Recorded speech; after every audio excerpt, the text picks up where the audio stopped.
Assalamualaikum. Jadi, ini adalah konten pertama saya yang nantinya berisi tentang pembahasan soal-soal online untuk membantu adik-adik belajar di rumah. Nah, pada video kali ini saya akan menjawab soal online dari salah satu siswa di Makassar ya, tentang materi gelombang mekanik, ada juga gelombang bunyi, gelombang cahaya, dan juga pemanasan global.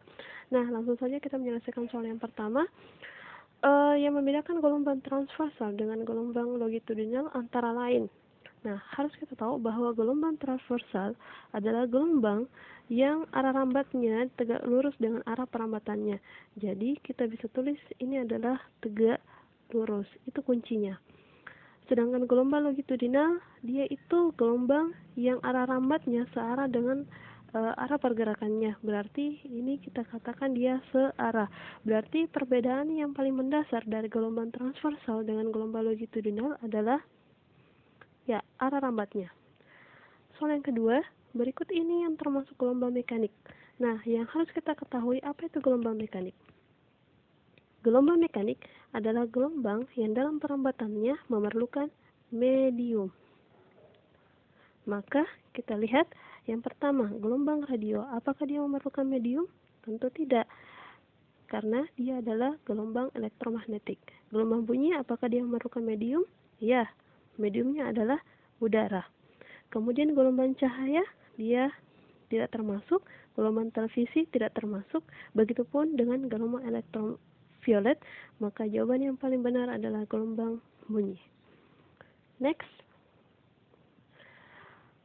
Jika antara puncak dan dasar gelombang laut berturut-turut adalah 60 cm, bila dalam 4 sekon ada 2 gelombang laut yang melintas, maka cepat rambat gelombang. Nah, kita gambar dulu nih bentuk gelombang. Yang dikatakan satu gelombang kan seperti ini. Maka di soal ini diketahui puncak dan dasar gelombangnya. Jadi puncak dan dasar gelombangnya ini jaraknya adalah 60 cm. Maka kita ketahui bahwa di sini n-nya adalah setengah dengan panjangnya adalah 60 cm. Kemudian kalimat kedua, bila dalam 4 sekon, jadi pada saat t-nya sama dengan 4 sekon, terdapat 2 gelombang, maka dari sini ditanyakan adalah cepat rambat gelombangnya. Berarti V-nya, rumus mencari V adalah lambda kali F. Nah, untuk yang ini kita bisa tahu nilai panjang gelombangnya adalah L per N atau 60 per setengah. Berarti lambdanya ini 60, setengahnya kita balik ya menjadi 2 per 1, berarti 120 cm. Dan dari sini kita bisa tahu nilai frekuensinya yaitu N per T atau 2 per 4 sama juga dengan 1/2.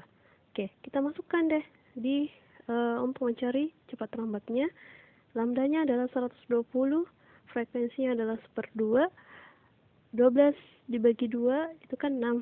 Berarti 60 cm per sekon. Ya. Soal selanjutnya, dalam waktu 40 sekon melintas 5 buah gelombang. Ditanyakan periode gelombangnya. Nah, berarti yang diketahui adalah T-nya adalah 40 sekon. Melintas 5 buah gelombang, berarti N-nya sama dengan 5. Nah, rumus periode adalah T sama dengan 1/F atau sama dengan T per N. Berarti gampang saja, T-nya berapa? 40, N-nya ada 5, berarti sama dengan 8 sekon. Next. Seutas tali digetarkan pada salah satu ujungnya sehingga menghasilkan gelombang seperti gambar. Jika ujung tali digetarkan selama 0,5 sekon, maka panjang gelombang dan cepat rambat gelombang berturut-turut adalah Nah, yang harus kita ketahui dulu adalah menganalisis gambar ini. Di soal kita sudah tahu bahwa nilai T-nya sama dengan 0,5 sekon ya. Nah, berapa banyak gelombang dalam gambar ini. Nah, di gambar ini ada ini dari sini ke sini itu 1, ke sini dia 2, berarti N-nya sama dengan 2 dan L-nya sama dengan 50 cm. Yang ditanyakan adalah panjang gelombang. Berarti rumus panjang gelombang adalah lambda L per N, jadi sama dengan 50 per 2, berarti 25 cm. Ditanyakan selanjutnya adalah cepat rambat gelombang. Berarti V sama dengan lambda kali F. Lambdanya adalah 25, F-nya dimana kita dapat? Dari rumus N per T. Banyaknya gelombang adalah 2, T-nya adalah 0,5. 0,5 itu sama dengan seperdua kan? Berarti seperdua saya tulis seperti ini. Berarti F-nya sama dengan 4 Hz. Jadi kita masukkan 25 kali 4 sama dengan 100 cm per sekon. Jadi jawabannya adalah yang A. Soal selanjutnya, sebuah gelombang mempunyai persamaan Y sama dengan, jadi saya tulis ulang ya, Y sama dengan 0,2 sin pi 2x tambah 32T. Oke. Nah, yang ditanyakan adalah frekuensi dan panjang gelombangnya. Nah, langkah pertama yaitu kita kali masuk dulu pi-nya ke sini. Oke? Berarti Y sama dengan 0,2 sin 2 pi x ditambah 32 pi t. Ingat bentuk persamaan umum gelombang yaitu Y sama dengan A sin omega t plus minus kx. Jadi yang ada T-nya dia adalah omega, yang ada X-nya dia adalah K.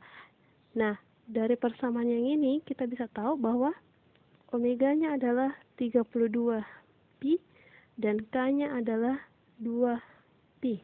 Oke, karena dia ini ada T, yang di sini ada X-nya.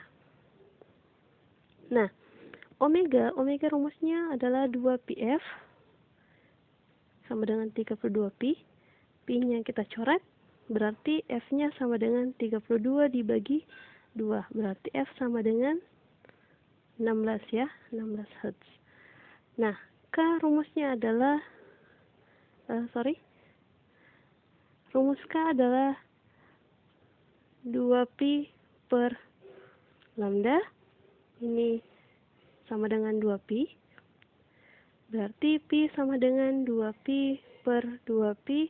Berarti lambdanya adalah 1. Ini satunya apa? Satunya meter kali ya? Ya, meter. Berarti jawabannya adalah 16 Hz dengan 1 meter. 16 Hz 1 meter berarti C. Next. Intensitas gelombang bunyi pada suatu titik yang berjarak R dari sumber sama dengan I. Jika jarak titik tersebut diubah menjadi 4R, maka intensitasnya menjadi. Berarti yang diketahui I pertamanya adalah I, kemudian R1-nya adalah R, kemudian R2-nya adalah 4R, yang ditanyakan adalah I2-nya. Nah, rumusnya yaitu I1 per I2 sama dengan R2 pangkat 2 per R1 pangkat 2. I1-nya adalah I. I2-nya yang ditanyakan. R2-nya adalah 4R. 4R, ingat pangkat 2-nya harus di luar. Kemudian R pangkat 2.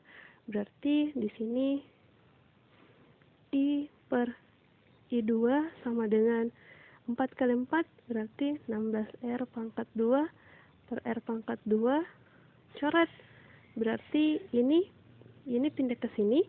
Berarti I sama dengan 16 I2. I2 yang ditanyakan berarti 1/16 I. Nah, maka jawabannya adalah yang ini. Selanjutnya, taraf intensitas bunyi sebuah mesin rata-rata 60 desibel. Apabila 10 mesin dihidupkan bersama, maka taraf intensitasnya. Berarti TI pertamanya nih, hapus dulu. TI yang pertama, dia adalah 60 desibel. Nah, kalau misalnya mesinnya ada 10 mesin, nah, tentukan TI yang keduanya berapa. Rumusnya itu adalah TIN. N itu adalah berapa banyak mesin. TI ditambah 10 log N. Ini log ya. Maka TI 10 mesinnya itu sama dengan TI-nya yang pertama adalah 60 ditambah 10 log 10 mesin. Ingat 10 kita jadikan pangkat 1 agar bisa dikalkulasikan dengan log, sehingga didapat hasil TI 10 mesinnya adalah 60 ditambah log 10 adalah 1, berarti 10 kali 1 sama dengan 60 tambah 10 berarti sama dengan 70 desibel. Next. Berikut ini yang bukan merupakan contoh penggunaan gelombang ultrasonik dalam kehidupan sehari-hari. Nah, yang pertama, mengukur kedalaman laut. Biasa digunakan sistem sonar dalam gelombang ultrasonik, berarti dia benar. Mendeteksi kerusakan logam, ini juga benar. Memperkuat pendengaran manusia, ini tidak ada hubungannya. Mendeteksi janin, ya bisa saja, karena dalam mendeteksi janin biasa kita menggunakan USG atau kepanjangannya ultrasonografi. Berarti ini benar. Penembakan batu ginjal juga benar. Berarti jawabannya adalah ini ya. Soal selanjutnya, suatu sumber bunyi bergerak dengan kecepatan 10 meter per sekon menjauhi seorang pendengar yang diam. Jika frekuensi sumber bunyinya 400 Hz dan cepat rambatnya 390 meter per sekon, maka frekuensi gelombang bunyi yang terdengar adalah jadi ini rumusnya adalah efek Doppler. Di mana rumusnya itu adalah FP sama dengan V plus minus VP, V plus minus VS dengan kali Fs. Nah, kapan dia plus? Saya bisa gambarkan, ini sumber, misalnya ini sumbernya, kemudian ini pendengar.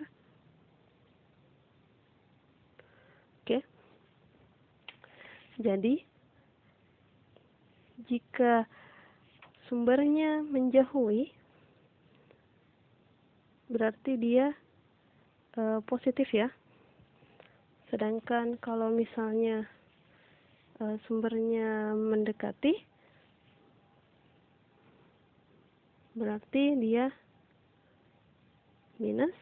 Ini kebalikannya, yang ini positif, sedangkan kalau dia menjauhi sumber berarti dia negatif. Kita langsung menyelesaikan soalnya. Nah, yang ditanyakan adalah frekuensi gelombang yang bunyi yang terdengar, berarti VP-nya ya. VP-nya sama dengan V ini adalah cepat rambat bunyi di udara. Di sini gunakan 390. Kita lihat dia plus atau minus pendengarnya diam, berarti nggak masalah dia plus atau minus, karena karena dia diam, jadi 0 saja, tidak ada hubungannya. 390, kemudian sumbernya dia mendekati atau menjauhi ya, ini menjauhi. Berarti kalau sumber menjauhi, berarti dia positif 10. Frekuensi sumber bunyinya adalah 400. Berarti VP sama dengan 390 per 400 kali dengan 400. Ini coret, berarti VP-nya sama dengan 390 Hz. Next. Gelombang bunyi dan gelombang cahaya sama dalam hal keduanya. Jadi yang mana yang membuat gelombang bunyi dan gelombang cahaya dia sama. Yang pertama, dapat merambat melalui vakum. Kalau gelombang cahaya, dia bisa vakum. Tapi gelombang bunyi tidak, karena dia memerlukan medium berupa udara. Gelombang adalah gelombang longitudinal. Nah, jika cahaya adalah gelombang elektromagnetik, sedangkan bunyi adalah gelombang mekanik atau longitudinal. Jadi ini juga salah, ya. Besar cepat lambatnya. Nah, ini bergantung sih. Jadi salah. Merupakan gelombang elektromagnetik. Nah, kalau gelombang elektromagnetik dia cahaya. Kalau bunyi dia tadi adalah mekanik atau longitudinal, berarti salah. Berarti jawaban yang paling benar adalah dibiaskan. Next, bila cahaya matahari mengenai suatu lapisan tipis minyak yang ada di atas permukaan air, maka warna-warni yang terlihat timbul karena difraksi beda ya. Difraksi itu pembelokan, polarisasi perpaduan, refraksi pembiasan, refraksi ini sama. Berarti jawabannya adalah interferensi. Next. Dua buah celah sempit pada jarak 0,2 mm disinari tegak lurus, garis terang ketiga terletak 7,5 mm dari garis terang ke 0 pada layar yang jaraknya 1 meter dari celah. Maka panjang gelombangnya yang digunakan adalah, berarti yang diketahui dulu, 0,2 ini adalah D-nya 0,2 mm. Kemudian N-nya sama dengan ini garis terang ketiga, berarti 3. Y-nya adalah 7,5 mm. Kemudian panjangnya, jaraknya dari layar adalah 1 meter. Nah, karena semua satuannya milimeter nih, berarti kita jadikan dia milimeter juga, berarti dia adalah 1000 mm. Nah, rumusnya untuk mencari panjang gelombang apa? Nah, ingat rumusnya adalah, saya langsung kasih rumusnya ya, Y sama dengan YD per NL. Oke, kita langsung masukkan nilainya untuk mencari panjang gelombang. Y-nya adalah 7,5, D-nya adalah 0,2, terus N-nya adalah 3, terus L-nya adalah 1000. Oke, 7,5 kali 0,2 yaitu 15 kali 10 pangkat minus 1 ya. Biar lebih mudah saya pakai notasi ilmiah. Yang ini 3000 atau 15 kali 10 minus 1 per 3 kali 10 pangkat 3 ya. 15 bagi 3 berarti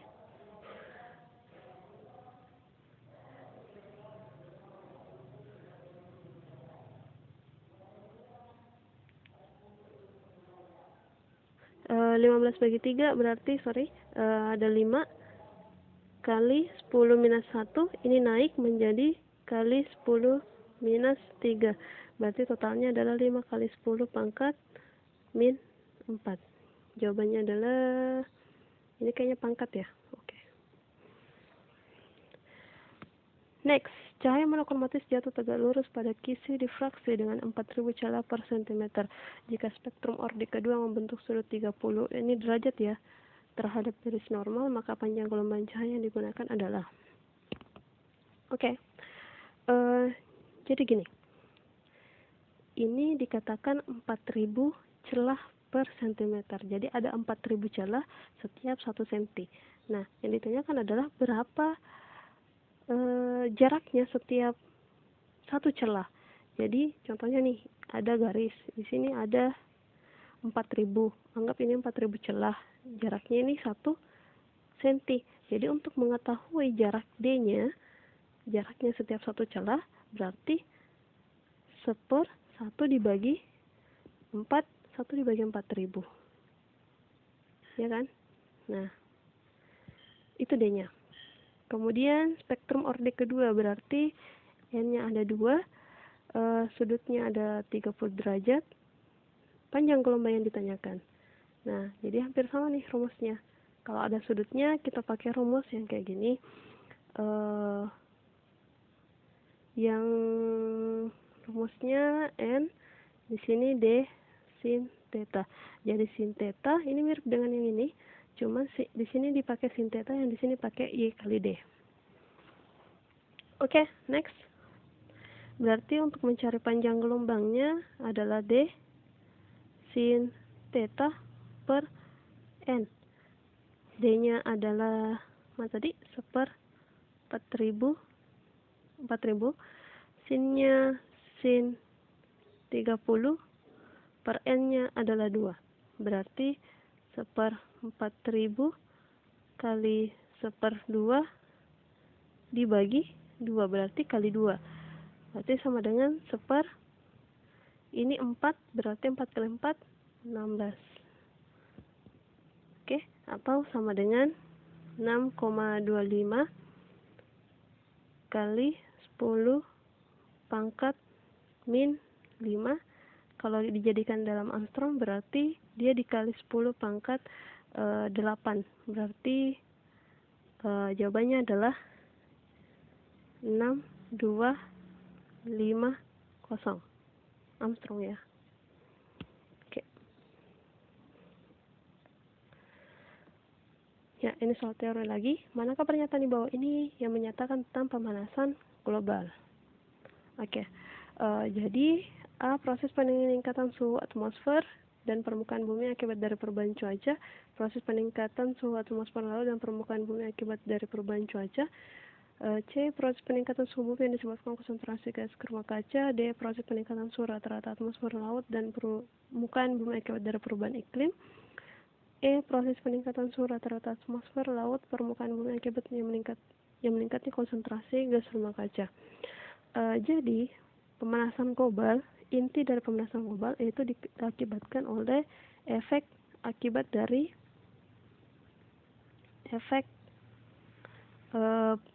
rumah kaca, gas rumah kaca. Itu intinya. Nah, jadi yang mana yang lebih tepat? Jadi semuanya nih kayak mengecoh. Tapi yang paling tepatnya adalah yang D.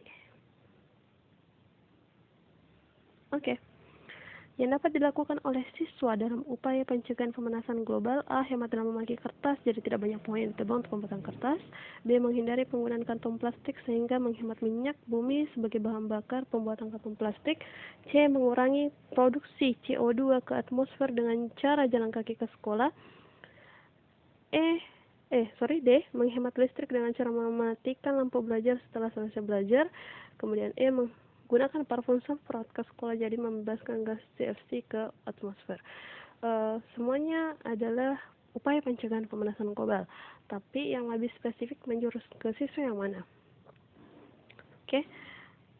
Jadi yang lebih spesifik itu yang digunakan siswa nih ya pada saat belajar di sekolah. Berarti yang paling tepatnya adalah kertas.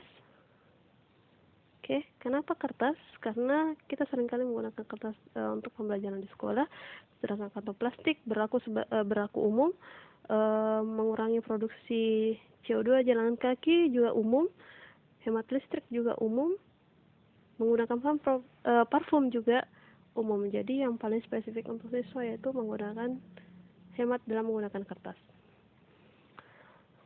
Next, sebuah benda diletakkan 7 cm di depan cermin cembung yang memiliki jari-jari kelengkungan 21 cm. Maka letak bayangannya adalah jadi yang diketahui dulu. Yang diketahui adalah S-nya, jarak benda, yaitu 7 cm. Kemudian R, jari-jari kelingkungannya adalah 21 cm. Ingat bahwa R itu adalah 2 kali F. Berarti F-nya adalah 21/2.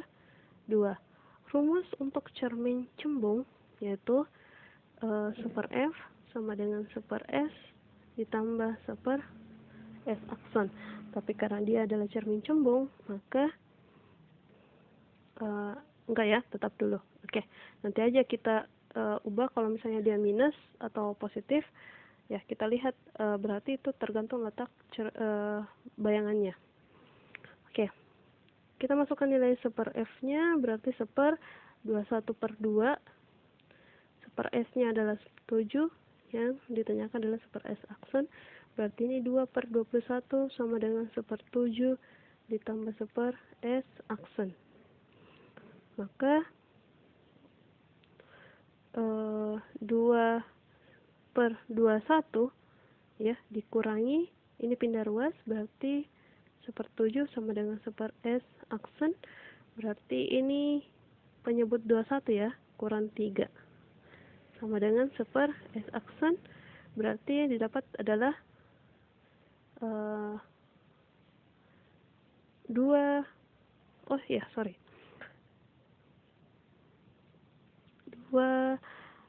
minus 1 per 21 1 per S aksen.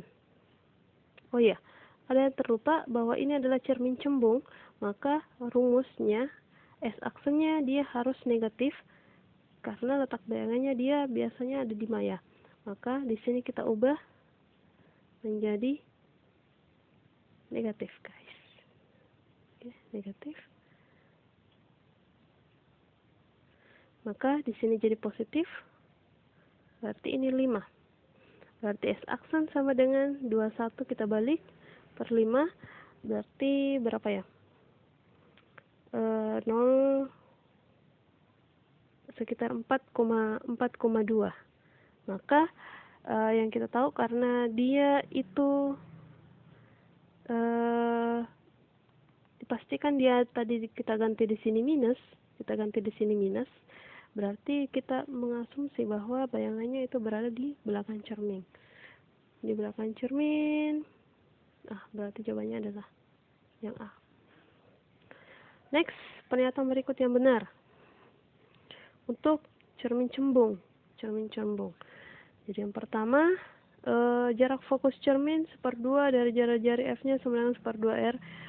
Yang ini ya, berarti dia benar. R dan F bertanda positif. Oh, berarti kayaknya kita cek semua dulu. R dan F bertanda positif, salah. Karena bisa saja dia negatif. Yang di belakang cermin ya. S yang bertanda positif menunjukkan bahwa benda bersifat maya di depan cermin. Kalau dia maya berarti dia harusnya minus, berarti salah. Ini nyata, ini salah juga, harusnya positif. Berarti jawaban yang paling tepat adalah yang 1. Next, kalimat yang tepat untuk gambar di samping adalah ini adalah cermin cekung, kemudian ada cahaya sinar datang masuk, kemudian dipantulkan dari titik fokus sejajar dengan sumbu utama. Berarti yang mana? Sinar datang dari titik fokus dipantulkan sejajar sumbu utama. Berarti jawaban yang benar adalah ini. Amirah tinggal di daerah dataran tinggi. Setiap saat dia bisa melihat langsung pemandangan gunung yang cukup indah saat pertama kali dia menempati rumahnya beberapa tahun yang lalu. Setiap pagi dia merasakan kedinginan karena daerahnya sering tertutup kabut. Namun belakangan ini dia sering merasakan kepanasan dan jarang Amirah dia bisa melihat apa sih ini? Ya intinya merupakan salah satu dampak pemanasan global. Untuk mengatasi masalah Amirah agar dampak pemanasan global dapat dikurangi, Amirah memperbanyak pohon di sekitar rumahnya. Manakah alasan yang paling tepat dari solusi yang dilakukan Amirah? Jadi, apa efek dari memperbanyak pohon di sekitar rumahnya Amirah ini? Yang pertama, memperbanyak pohon membantu penyerapan oksigen di udara. Dia nggak menyerap oksigen, pohon tidak menyerap oksigen, tapi dia mengeluarkan oksigen dan menyerap karbon dioksida. Memperbanyak pohon membantu penyerapan karbon dioksida di udara, bisa jadi. Memperbanyak pohon menyerap penyinaran matahari secara langsung, enggak ya, dia enggak menyerap penyinaran. Memperbanyak pohon membantu menahan panas sinar matahari. Iya menahan, tapi bukan itu solusinya. Tapi yang solusinya ini adalah hawanya gitu, bukan karena teriknya. Memperbanyak pohon membantu penyerapan air di tanah. Enggak ada hubungannya dengan suasana yang dingin. Berarti jawaban yang paling tepat adalah yang ini. Next. Oke, ini soal esai. Sebuah gelombang berjalan mempunyai persamaan ini. Jadi saya tulis kembali persamaannya di sini aja. Y sama dengan 0,02 sin 10 pi T kurang 1/4 X. Oke. Tentukan amplitudonya, frekuensinya, panjang gelombang, cepat rambat. Oke, kita buat mirip dengan persamaan umum 0,02. Jadi kita kali masuk dulu yang ini. Oke, ke sini.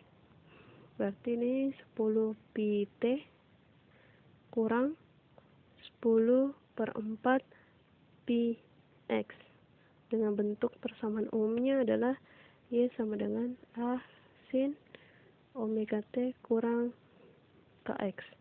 Berarti kita bisa tahu bahwa A-nya itu adalah 0,02. Frekuensi bisa didapat dari omega. Omeganya kita lihat yang ada T-nya, berarti dia 10 pi. Rumus omega adalah 2 pi F. 10 pi. Pi-nya mati, berarti F-nya sama dengan 10/2 sama dengan 5. Berarti yang ini 5. Panjang gelombang, berarti kita bisa tahu dari rumus K. K-nya itu adalah 10/4 pi. Rumusnya 2 pi per lambda. 10/4 pi. Pi-nya mati. Kita kali silang, berarti 10 lambda sama dengan 8. Berarti lambda sama dengan 8/10 atau 0,8. 10 ya. Selanjutnya, cepat rambatnya. Rumusnya lambda kali F. Lambdanya adalah 0,8. F-nya adalah 5. Berarti sama dengan 0,8 kali 5, berarti 4 meter. Oke. Next. Pada percobaan interferensi celah ganda digunakan 2 buah celah sempit yang terpisah 0,2 mm, kemudian garis terang ketiga 7,5, kemudian jaraknya 1 meter. Nah, ini tadi soal sudah diselesaikan di soal pilihan ganda, tapi akan saya sebarkan kembali. Di mana D-nya yang diketahui dulu lah. Yang diketahui itu ada D-nya ada 0,2 mm, kemudian L-nya ada 1 meter, N-nya sama dengan orte ketiga, kemudian Y-nya adalah 7,5 mm. Ini diubah karena semua milimeter ya, jadi kita pakai 1000 mm. Ini 1000 ya. Perbaiki dulu.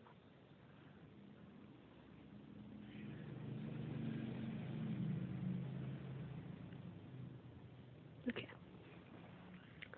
Rumusnya itu adalah mirip dengan tadi ya. Berarti langsung YD per NL. Lambda yang ditanyakan, Y-nya 7,5, D-nya 0,2, 3 kali 1000. Nanti didapat lambdanya sama dengan berapa tadi ya? 15 kali 10 minus 1 dibagi 3000. 15 kali bagi 3 itu 5 kali 10 pangkat min 4. Ini udah tadi ya. Next. Sebuah mobil polisi dengan sirene menyala berfrekuensi 940 Hz bergerak dengan kecepatan 90 km per jam mengejar seorang pelaku kriminal yang sedang melaju menjauh dari polisi dengan kecepatan 72 km per jam. Jika kecepatan lambat suara di udara sebesar 340 meter per sekon, berapa frekuensi bunyi sirene yang didengar? Jadi ini Doppler lagi. Oke. Rumusnya yang ditanyakan adalah frekuensi yang didengar, berarti FP V plus minus VP per V plus minus VS kali FS. Oke. F yang ditanyakan, V adalah frekuensi kecepatan di udara berarti ini 340 V-nya. Kita lihat VP-nya dia plus atau minus. Ingat, kalau sumber ini pendengar, kalau sumber menjauh dia positif, mendekat dia minus, pendengar dia positif, menjauh dia minus. Oke. Kita lihat kecepatan pendengarnya dia pendengar, mana pendengarnya? Nah, jadi ini frekuensi ini sumber, ini frekuensi sumber. Kali aja dulu frekuensi sumber 940, 340. Bergerak dengan kecepatan mengejar, berarti mendekati. Mendekati, sumbernya berarti dia minus. Dengan 90 km per jam. Ini diubah menjadi meter per sekon, berarti ini sama dengan 90 ya, berarti itu 25 meter per sekon. Ini juga berarti dia adalah 20 meter per sekon. Oke, berarti ini 25. Yang ini menjauhi berarti dia minus juga 20. Oke.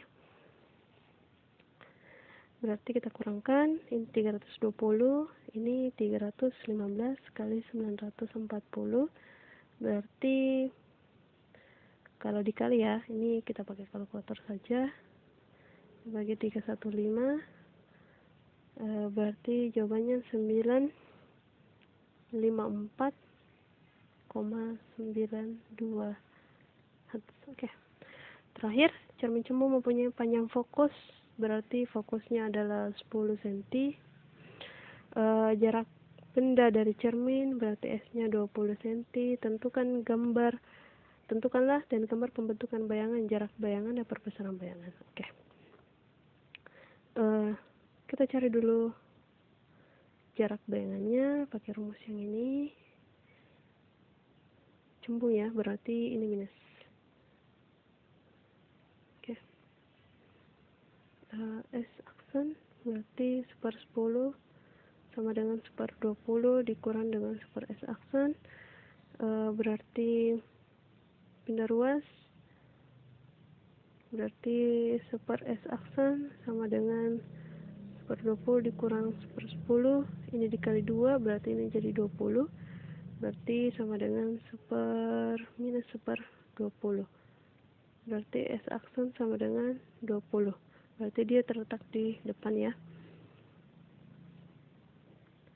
Perbesaran bayangan berarti M sama dengan S aksen per S in 20 per jarak bendanya juga 20, berarti sama dengan 1 kali. Jadi perbesarannya 1 kali karena dia terletak di depan. Oke, sekian dari saya.